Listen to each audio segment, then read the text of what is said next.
Welcome back, viewers. We were treated to another goal fest of a weekend. Not sure anyone can say the Premier League is boring this year. We will start with the lunchtime kickoff on Saturday. Quite a tactical battle in which both teams looked quite equal. It really came down to a bit of individual quality, from Dalot's cross and Bruno's fantastic volley finish. Rashford caught the eye-playing striker. He is looking like he might be the manager's favorite choice out of the forward options as well.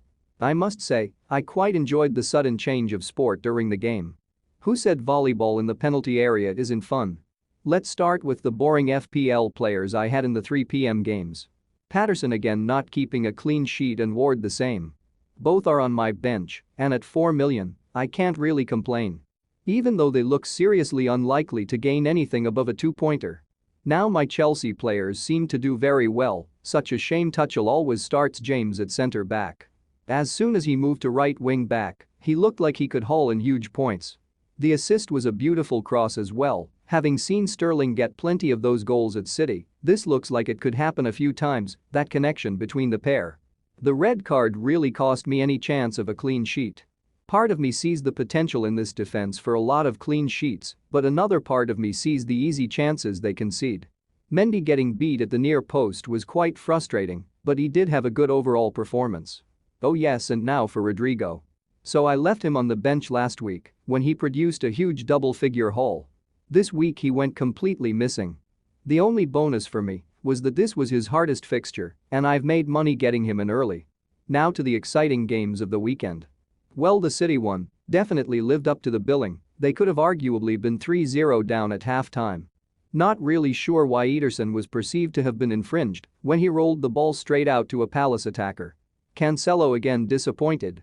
I can't believe he was the main reason I was falling down the ranks in the first 2 game weeks. And is now again the main reason I continue to fall down the ranks in the next 2 game weeks. That is FPL for you. Let's get that beautiful Norwegian superstar on screen. What a machine this guy is. Another outstanding performance mainly in the second half. His first and second goals were beautiful pieces of movement from an instinctive goal scorer. Then his last goal. What a goal, yes. Get in there. You beauty. It was incredible strength and pace with a delightfully calm slotted finish. So happy I chose this Norwegian superstar. Finally, the Liverpool game. I did predict a motivated Liverpool to win this comfortably, but I was shocked by the full-time score. They started the game flying, already 2-0 up inside 10 minutes. Then Trent lined up a firebolt. What a strike this was, so happy I didn't knee-jerk into taking any of these Liverpool players out. Then it continued and Robertson provided an assist from a corner. At halftime I was completely shocked to see 5-0 and no goal involvements from Salah. I was really looking for, in the second half, to find a Salah return from this game. However, as the scoreline kept increasing, the worse the viewing was getting for me. When the 9th goal went in, I was stunned. Salah had no involvement as skipper. Hey, who turned out the lights? Yes, this game went well for me, but Salah blanking as skipper really cost me any chance of gaining ground in rank.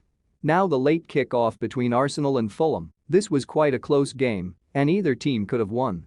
Arsenal weren't able to break down Fulham too often, and Mitrovic ended up pulling daylight robbery from Gabriel to open the scoring.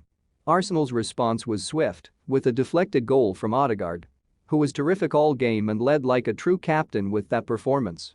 It was definitely a statement game from Arsenal, coming from behind to grab the winner late on. These sort of results are usually a good sign for your season when you pick up points when it seems unlikely. On to Sunday games, I only have Neto playing. Going into these games, my game week was looking quite decent, even with the Salah blank as skipper in a 9-0 win. Watching the Wolves game, it appeared quite even. It took a wonder strike from Neves to open the scoring. Neto had an assist taken away for a foul in the build-up, which was the correct decision. Neto didn't really look great, watching him closely during the game. It was a fantastic strike from Maxim to rescue a draw for Newcastle. The last game I watched was the Spurs one. Kane opened the scoring early with a soft little dribbler into the bottom corner.